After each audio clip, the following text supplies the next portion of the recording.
ನಾನು ನಿಮ್ಮ ಸೈತ್ಯ ಐಶಾನಿ. ನಾನು ನಿಮ್ಮ ಐಶಾನಿ. ನಾನು ನಿಮ್ಮ ಐಶಾನಿ.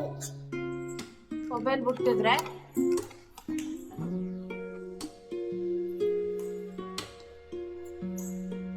ಹಾಯ್ ಹಲೋ ನಮಸ್ಕಾರ, ನಾನು ನಿಮ್ಮ ಸಾಹಿತ್ಯ. ಇದು ನನ್ನ ಚಾನೆಲ್ ಲೈಫ್ ಆಫ್ ಸಾಹಿತ್ಯ. ದಿನ ಆದ್ಮೇಲೆ ಬ್ಲಾಗ್ನ ಮತ್ತೆ ಸ್ಟಾರ್ಟ್ ಮಾಡ್ತಾ ಇದ್ದೀನಿ. ಈವ್ನಿಂಗ್ 6 o'clock ಆಗಿದೆ.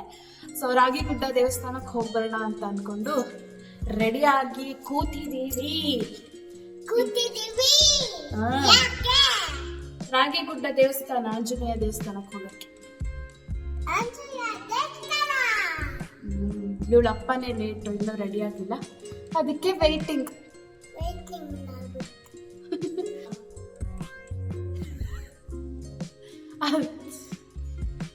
ಸೊ ತಡ ಮಾಡೋದು ಬೇಡ, ಬ್ಲಾಗ್ನ ಸ್ಟಾರ್ಟ್ ಮಾಡೋಣ ಬನ್ನಿ. ಈ ಚಳಿಗಾಲಕ್ಕಂತೂ ಬಾಡಿ ಲೋಷನ್ ಬೇಕೇ ಬೇಕಲ್ವ, ಮತ್ತು ವಿಪರೀತ ಡ್ರೈ ಸ್ಕಿನ್ ಆಗುತ್ತೆ. ನಂದು ಸೆನ್ಸಿಟಿವ್ ಸ್ಕಿನ್ ಕೂಡ ಇರೋದ್ರಿಂದ ಎಲ್ಲ ಥರ ಬಾಡಿ ಲೋಷನು ಸೂಟ್ ಆಗಲ್ಲ, ಅಲರ್ಜಿಗಳು ಸ್ಟಾರ್ಟ್ ಆಗುತ್ತೆ. ಬಟ್ ಈ ಸತಿ ಬೋರೋಪ್ಲಸ್ನ ಟ್ರೈ ಮಾಡೋಣ ಅಂತ ತರಿಸಿದ್ದೆ, ತುಂಬ ಚೆನ್ನಾಗಿ ಸೂಟ್ ಆಗ್ತಾಯಿದೆ ನನ್ನ ಸ್ಕಿನ್ನಿಗೆ. ಹಾಗಾಗಿ ಈ ವಿಡಿಯೋದಲ್ಲಿ ಶೇರ್ ಮಾಡಿದೆ. ಲಿಪ್ಪಿಗೆ ಮಾಮೂಲಿ ವ್ಯಾಸ್ಲಿನ ಹಚ್ಕೊತಾ ಇದ್ದೀನಿ, ಹಾಗೆ ಮುಖಕ್ಕೆ ಅಲೋವೆರಾ ಜೆಲ್ನ ಕೂಡ ಹಚ್ಕೊತಿದ್ದೀನಿ. ಈ ಅಲೋವೆರಾ ಜೆಲ್ ಒಂದು 5-6 ಸತಿ ದಿನಕ್ಕೆ ಹಚ್ಚಿದ್ರೂ ನಂಗೆ ಸಾಕಾಗ್ತಿಲ್ಲ, ಅಷ್ಟು ಡ್ರೈ ಸ್ಕಿನ್ ಆಗ್ತಾ ಇದೆ. ಈ ಡ್ರೈ ಸ್ಕಿನ್ನಿಗೆ ಯಾವ್ದಾದ್ರು ಕ್ರೀಮ್ ಅಥವಾ ಹೋಮ್ ರೆಮಿಡಿ ನಿಮಗೆ ಗೊತ್ತಿದ್ರೆ ದಯವಿಟ್ಟು ತಿಳಿಸಿ, ನಂಗೆ ಹೆಲ್ಪ್ ಆಗುತ್ತೆ ಅಂತ ಅಂದ್ಕೊಂಡಿದ್ದೀನಿ. ಇವತ್ತಿನ ವ್ಲಾಗಲ್ಲಿ ನಿಮಗೆ ನನ್ನ ಐಶುದ ವ್ಲಾಗಿಂಗ್ ಸ್ಕಿಲ್ಸ್ ಯಾವ ಥರ ಇದೆ ಅಂತ ನೋಡ್ಬೋದು. ಒಂದು ಕ್ಯಾಮ್ರಾ ಆ್ಯಂಗಲ್ ಸೆಟ್ ಮಾಡೋಕ್ಕೆ ಒಂದು 10 ಟೇಕ್ ಬೇಕಾಗತ್ತೆ. ಆಮೇಲೆ ವ್ಲಾಗ್ ಸ್ಟಾರ್ಟ್ ಮಾಡ್ತೀವಿ, ಏನು ಮಾತಾಡೋದು ಏನು ಬಿಡೋದು ಅಂತ ನೋಡೋಕ್ಕೆ ಇನ್ನೊಂದು 20 ಟೇಕ್ ಬೇಕಾಗತ್ತೆ. ಹಾಗಾಗಿ ವ್ಲಾಗ್ಸ್ ಯಾವುದೂ ನೆಟ್ಟಿಗೆ ಬರೋದೇ ಇಲ್ಲ. ಆದರೂ ನೋಡೋಣ ಇವತ್ತಿನ ವ್ಲಾಗ್ ಯಾವ ಥರ ನಡೆಯುತ್ತೆ ಅಂತ ಅಂದ್ಬಿಟ್ಟು. ಇವಾಗ ಇಯರಿಂಗ್ ಚೇಂಜ್ ಮಾಡೋಣ ಅಂತ ಅಂದ್ಕೊಂಡಿದ್ದೀನಿ. ಬಹು ದಿನಗಳೇ ಆಯಿತು, ತುಂಬ ದಿನ ಆಯಿತು. ನನ್ನ ಹಸ್ಬೆಂಡ್ ಫಾರಿನಿಗೆ ಹೋಗಿದ್ರು ಅಂತ ಒಂದು ವ್ಲಾಗ್ ಹಾಕಿದೆ, ನನ್ನ ಚಾನಲಲ್ಲಿ ಇದೆ, ಯಾರೆಲ್ಲ ನೋಡಿಲ್ಲ ನೋಡ್ಬೋದು. ಸೊ ಅವರು ಜರ್ಮನಿಗೆ ಹೋದಾಗ ಒಂದಷ್ಟು ಇಯರಿಂಗ್ಸು ಅಥವಾ ಪರ್ಫ್ಯೂಮು, ನನಗೆ ಏನೇನು ಬೇಕು, ಲಿಪ್ಸ್ಟಿಕ್ ಆಗಿರ್ಬೋದು, ನೈಲ್ ಪಾಲಿಶ್ ಹಂಗಿದೆಲ್ಲ ತಂದಿದ್ರು ಆಯಿತಾ. ಸೊ ಇಯರಿಂಗ್ ಏನು ತಂದಿದ್ರು ಅದನ್ನು ನಾನು ಯೂಸೇ ಮಾಡಿರಲಿಲ್ಲ, ಹಾಗಾಗಿ ಇವತ್ತು ಮಾಡೋಣ ಅಂತ ಹೇಳಿಬಿಟ್ಟು ಮಾಡ್ತಾಯಿದ್ದೀನಿ. ಪ್ಯಾರಿಸ್ಸಿಂದ ತಂದಿದ್ದು, ಪ್ರೀತಿಯಿಂದ. ಈ ಡ್ರೆಸ್ಸಿಗೆ ಸೂಟ್ ಆಗುತ್ತೋ ಬಿಡುತ್ತೋ ಸೆಕೆಂಡ್ರಿ, ನಾನು ಹೇಳ್ದೇ ತಂದು ಕೊಟ್ರಲ್ಲ, ಹಾಗಾಗಿ ಖುಷಿಯಿಂದ ಇವತ್ತು ಹಾಕ್ಕೊಂಡೆ. ಅಲೋವೆರಾ ಜೆಲ್ ಹಾಕಿರೋದ್ರಿಂದ ಸ್ವಲ್ಪ ಆಯ್ಲಿ ಅಂತ ಅನ್ನಿಸ್ತಿತ್ತು, ಹಾಗಾಗಿ white tone powder ಹಾಕ್ಕೊಂಡೆ.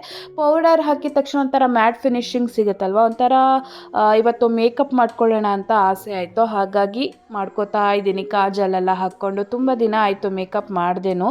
Get ready with me ಥರ ಆಗೋಯ್ತು ಇವತ್ತಿನ ವ್ಲಾಗು. ಮತ್ತೇನು ಗೊತ್ತಾ, ಈ ಮಸ್ಕಾರ ಎಲ್ಲ ತಂದಿಟ್ಟಿದ್ನ ತುಂಬ ದಿನ ಆಯಿತು ಯೂಸ್ ಮಾಡಿದೆ, ಡ್ರೈ ಆಗ್ತಾ ಬರ್ತಾಯಿತ್ತು. ಸುಮ್ಮನೆ ವೇಸ್ಟಾಗಿ ಹೋಗುತ್ತೆ, ಅಪರೂಪಕ್ಕಾದರೂ ಯೂಸ್ ಮಾಡೋಣ ಎಕ್ಸ್ಪೈರಿ ಆಗೋದ್ರೊಳಗೆ ಅಂತ ಹೇಳಿಬಿಟ್ಟು ಮಸ್ಕಾರ, ಲಿಪ್ಸ್ಟಿಕ್ ಎಲ್ಲ ಯೂಸ್ ಮಾಡ್ತಾಯಿದ್ದೀನಿ. ಇದು ಕೂಡ ಫಾರಿನಿಂದೆ, ಬಟ್ ಇದು ಇಂಡಿಯಾದಲ್ಲೂ ಸಿಗುತ್ತೆ. ನಾನು ಹೇಳಿದ್ದೆ ಇಂಡಿಯಾದಲ್ಲಿ ಸಿಗದೇ ಇರೋ ಬ್ರ್ಯಾಂಡಿಂದು ತೊಗೊಂಬನ್ನಿ ಅಂತ ಅಂದ್ಬಿಟ್ಟು. ಅವ್ರು ಹುಡುಕಿ ಲಾಸ್ಟಿಗೆ ಇಂಡಿಯಾದಲ್ಲಿ ಸಿಗೋ ಲಾರಿಯರ್ದೇ ತೊಗೊಂಬಂದರು. ಬಟ್ ಪರವಾಗಿಲ್ಲ, ಖುಷಿ ಆಯಿತು ತಂದಿದ್ದು. ತುಂಬ ಡಾರ್ಕ್ ಶೇಡ್ ಆಗಿದೆ, ಒಂದು ಫಂಕ್ಷನಿಗೆಲ್ಲ ಚೆನ್ನಾಗಾಗತ್ತೆ. ಹಾಗಾಗಿ ಇವತ್ತು ನಾನು ಫೇಸಸ್ ಕೆನಡಾ ಅವ್ರದ್ದು ಲಿಕ್ವಿಡ್ ಲಿಪ್ಸ್ಟಿಕ್ನ ಯೂಸ್ ಮಾಡ್ತಿದ್ದೀನಿ. ಇದು ಹೋದ ವ್ಲಾಗಲ್ಲಿ ಹೇಳಿದ್ದೆ ತರಿಸಿದ್ದೀನಿ ಅಂತ ಅಂದ್ಬಿಟ್ಟು.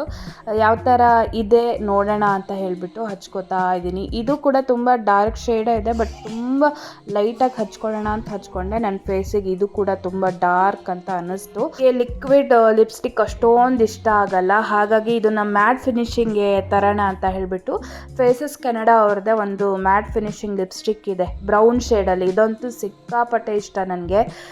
ಸೊ ಹಾಗಾಗಿ ಇದನ್ನು ಇದ್ರ ಮೇಲೆ ಮರ್ಜ್ ಮಾಡ್ತಾ ಇದ್ದೀನಿ. ಆವಾಗ ಲೈಟರ್ ಟೋನು ಆಗುತ್ತೆ ಲಿಪ್ಸ್ಟಿಕ್ಕು, ಮತ್ತು ಒಂದು ಯೂನಿಕ್ ಶೇಡ್ ನಮಗೆ ಸಿಗುತ್ತೆ, ಮ್ಯಾಟ್ ಫಿನಿಶಿಂಗು ಬರುತ್ತೆ. ಹಾಗಾಗಿ ನಾನು ಯಾವಾಗಲೂ ನನಗೆ ಯಾವ್ದಾರು ಲಿಪ್ಸ್ಟಿಕ್ ಇಷ್ಟ ಆಗಲಿಲ್ಲ ಶೇಡ್ ಅಂದರೆ ಇದರಲ್ಲಿ ಮರ್ಜ್ ಮಾಡಿಬಿಡ್ತೀನಿ. ಈ ಶೇಡ್ ನನಗೆ ಇಷ್ಟ ಆಯಿತು, ಹಾಗಾಗಿ ಹೀಗೆ ಬಿಟ್ಬಿಟ್ಟೆ. ಇವಾಗ ಹೇರ್ ಡ್ರೈ ಮಾಡೋ ಕೆಲಸ. ಸೊ ಹೇರ್ ವಾಶ್ ಮಾಡಬೇಕಂತೆ, ಹೇರ್ ಡ್ರೈ ಮಾಡೋದು, ಹೇರ್ ಸ್ಟೈಲ್ ಮಾಡಿ ರೆಡಿ ಆಗೋದೇ ಒಂದು ದೊಡ್ಡ ಕೆಲಸ. ಹೇರ್ ಸ್ಟೈಲ್ ಅಂತೂ ಬಿಡಿ, ನಾನು ಮಾಡ್ಕೊಳ್ಳೋದೇ ಇಲ್ಲ, ಯಾಕೆಂದರೆ ನಂಗೆ ಬರೋದೇ ಇಲ್ಲ. ಹೇರ್ ಡ್ರೈ ಅಂತೂ ಮಾಡ್ತೀನಿ. ಅಷ್ಟೊತ್ತಿಗೆ ನಮ್ಮ ಐಶು ಕೂಡ ರೆಡಿಯಾಗಿ ಬಂದಳು. ಅವಳನ್ನು ರೆಡಿ ಮಾಡೋದೇ ಇವಾಗ ಒಂದು ಕೆಲಸ ಆಗಿಬಿಟ್ಟಿದೆ.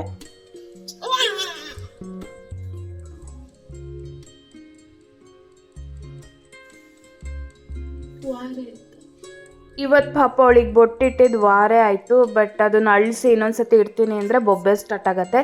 ಹೀಗೆ ಇರಲಿ ಮಕ್ಳಿಗೆ ಹೆಂಗಿದ್ರು ಚಂದ ಅಂತ ಸುಮ್ಮನೆ ಆಗಿಬಿಟ್ಟೆ. ಮತ್ತೆ ಹಚ್ಚೋದು ಲಿಪ್ಸ್ಟಿಕ್ ನಾನು ಹಚ್ಚೋದು. ಏನೋ ಜೋರು ಮಾತಾಡು. ಲಿಪ್ಸ್ಟಿಕ್ ಹಚ್ಚೋದು. ಐಶುಗೂ ಲಿಪ್ಸ್ಟಿಕ್ ಎಲ್ಲ ಇಷ್ಟ, ಮೇಕಪ್ ಎಲ್ಲ. ಬಟ್ ನಾನು ಹಚ್ಚಲ್ಲ, ಇಷ್ಟು ಸಣ್ಣ ಮಗುಗೆ ಹಚ್ಚಲೂಬಾರ್ದು. ಸುಮ್ಮನೆ ಹಚ್ದಂಗೆ ಮಾಡ್ತೀನಿ. ಅವಳಿಗೆ ಬೋರೋಪ್ಲಸ್ ಕ್ರೀಮ್ ಒಂದು ಬಿಟ್ಟು ಬಾಡಿ ಲೋಷನು, ಬೇರೆ ಏನು ನಾನು ಕ್ರೀಮು ಪೌಡರ್ ಎಲ್ಲ ಹಚ್ಚೋಕ್ಕೆ ಹೋಗಲ್ಲ. ಹಿಂಗೆ ನ್ಯಾಚುರಲ್ ಆಗಿ ಬಿಟ್ಟಿರ್ತೀನಿ. ಅವಳ ಸ್ಕಿನ್ ಕೂಡ ಚೆನ್ನಾಗೇ ಇದೆ, ಏನೂ ಪ್ರಾಬ್ಲಮ್ ಇಲ್ಲ. ಅಷ್ಟು ಮಾಡಿಬಿಟ್ರೆ ನಾನು ರೆಡಿ ಅಂತ ಅವಳಿಗೆ ಖುಷಿ ಆಗಿಬಿಡತ್ತೆ.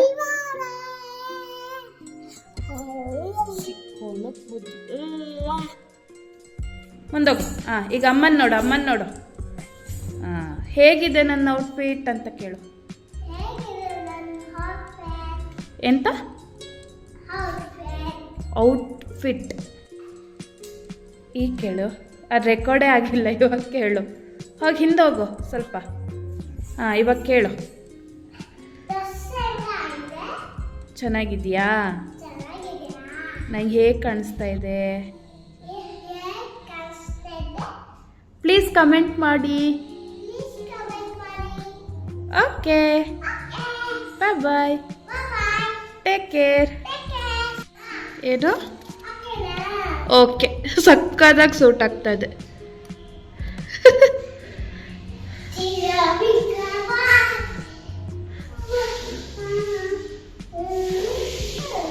ರೀಲ್ಸ್ ಮಾಡೋಣ.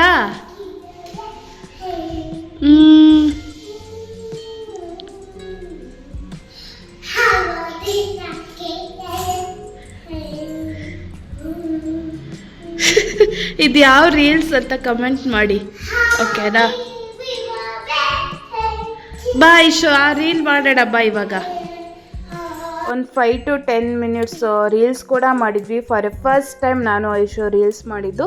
ಹೆಬ್ಬರ್ ಸಾಹಿತ್ಯ ಅಂತ ಇನ್ಸ್ಟಾಗ್ರಾಮಲ್ಲಿ ID ಇದೆ, ಯಾರಿಗೆಲ್ಲ ಇಂಟ್ರೆಸ್ಟ್ ಇದೆ ಚೆಕ್ ಮಾಡ್ಬೋದು.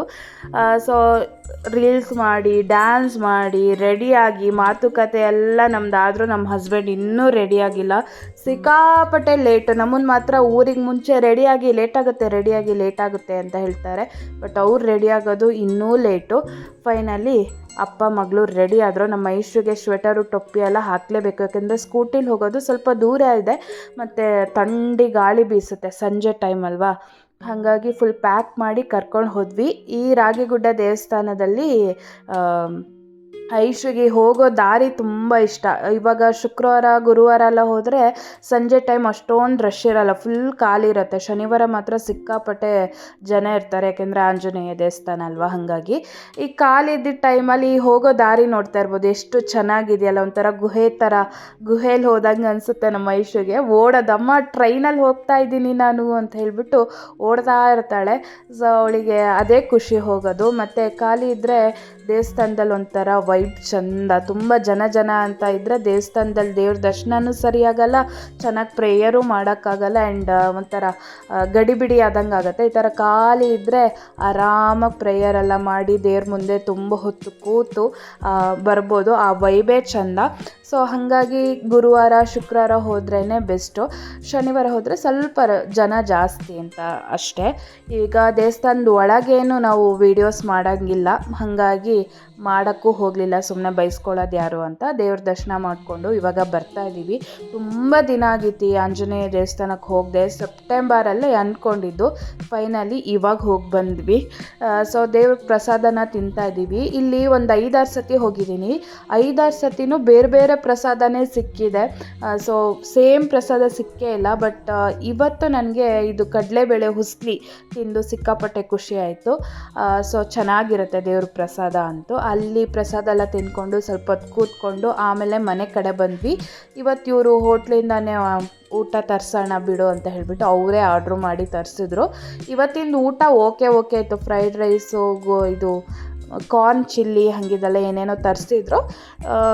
ಓಕೆ ರೇಂಜಲ್ಲೇ ಇತ್ತು ಆ್ಯಂಡ್ ಅದನ್ನು ಕೂಡ ನಾವು ಎಂಜಾಯ್ ಮಾಡ್ತಾ ಇದ್ವಿ. ನಾವು 3 ಜನ ಇದ್ದಿದ್ದು. ಐಶುಗೋಸ್ಕರ ಜಾಸ್ತಿ ಫ್ರೈಡ್ ರೈಸು ಅಥವಾ ದಾಲ್ ಕಿಚಡಿ ಈ ಥರದ್ದೇ ಆರ್ಡ್ರ್ ಮಾಡೋದು, ಯಾಕೆಂದರೆ ಅವಳಿಗೆ ಆರಾಮಾಗಿ ತಿನ್ಬೋದು, ಖಾರ ಇರಲ್ಲ ಮತ್ತು ಅಷ್ಟೊಂದೇನು ಅನ್ಹೆಲ್ದಿ ಅಂತಲೂ ಅನಿಸಲ್ಲ. ಹಾಗಾಗಿ ಊಟ ಎಲ್ಲ ಮುಗಿಸ್ಕೊಂಡು ನಾನು ಸುಮ್ಮನೆ ಕೂತಿದ್ರೆ ನಮ್ಮ ಐಶು ನೋಡಿ ಅದು ಸೆಲ್ಫಿ ಸ್ಟಿಕ್ಕಲ್ಲಿ ಅಮ್ಮ ವ್ಲಾಗ್ ಮಾಡ್ತೀನಿ ಅಂತ ಹೇಳಿಬಿಟ್ಟು ಅದು ಕೂಡ ಚೈನಾ ಸೆಟ್ ಮೊಬೈಲ್ನ ಹಾಕ್ಕೊಂಡು ವ್ಲಾಗ್ ಮಾಡ್ತಾ ಇದ್ದಾಳೆ. ಅದಕ್ಕೆ ನಾನು ಈ ವ್ಲಾಗಲ್ಲಿ ಹೇಳಿದ ಅಮ್ಮ ಮಗಳ ವ್ಲಾಗಿಂಗ್ ಸ್ಕಿಲ್ನ ನೋಡ್ಬೋದು ಅಂತ. ನಾನು ಒಂಥರ ಎಡ್ವರ್ಟ್ ಆದರೆ ಈ ವ್ಲಾಗಲ್ಲಿ ನಮ್ಮ ಐಶುದು ಬೇರೆ ನೆಕ್ಸ್ಟ್ ಲೆವೆಲ್ ಟ್ಯಾಲೆಂಟೆಡ್. ಸೊ ಅದು ಆಟಾಡಿ ಬೋರ್ ಆಯಿತು. ಇವತ್ತು ವೇಲ್ ಇತ್ತಲ್ವ, ಅಮ್ಮ ಉದ್ದ ಕೂದಲು ಬಂದುಬಿಟ್ಟಿದೆ, ನಾನು ಡೈಲಿ ತಲೆಗೆ ಸ್ನಾನ ಮಾಡ್ತೀನಿ ಅಂತ ಹೇಳಿಬಿಟ್ಟು ಆಟ ಆಡ್ತಾ ಇದ್ದಾಳೆ. ವೇಲಲ್ಲಿ ಆಟ ಆಡೋದಂದರೆ ತುಂಬ ಇಷ್ಟ, ಸೀರೆ ಉಟ್ಕೊಂಡು ಆಟ ಆಡೋದಂದರೆ. ನಾನು ಇಲ್ಲೇ ಅಟ್ಯಾಚ್ ಮಾಡ್ತೀನಿ, ನೀವು ನೋಡ್ಬೋದು. ಸಣ್ಣ ಪಾಪು ಇದ್ದಾಗಲೂ ಅಷ್ಟೇ ವೇಲಲ್ಲಿ ಸೀರೆ ಉಟ್ಕೊಂಡು ಆಟ ಆಡೋದಂದರೆ ಅವಳಿಗೆ ಇಷ್ಟ, ಇವಾಗೂ ಇಷ್ಟ. ಬಟ್ ಚೆನ್ನಾಗಿ ಮಾತಾಡ್ತಿದ್ಲು. ನಾನು ಹಳ್ಳಿ ಪವರ್ ನೋಡ್ತಾ ಇದ್ನ, ಅದ್ರದ್ದು ವಿಡಿಯೋ ಕಾಪಿರೈಟ್ ಇಶ್ಯೂ ಬರುತ್ತೆ ಅಂತ ಹೇಳಿಬಿಟ್ಟು ನಾನು ವಾಯ್ಸ್ನ ಕಟ್ ಮಾಡಿದ್ದೀನಿ. ಈ ವ್ಲಾಗ್ ಇಷ್ಟ ಆದರೆ ಪ್ಲೀಸ್ ಲೈಕ್ ಮಾಡಿ, ಶೇರ್ ಮಾಡಿ, ಕಮೆಂಟ್ ಮಾಡಿ, ಹಾಗೆ ಸಬ್ಸ್ಕ್ರೈಬ್ ಮಾಡ್ಕೊಳ್ಳಿ.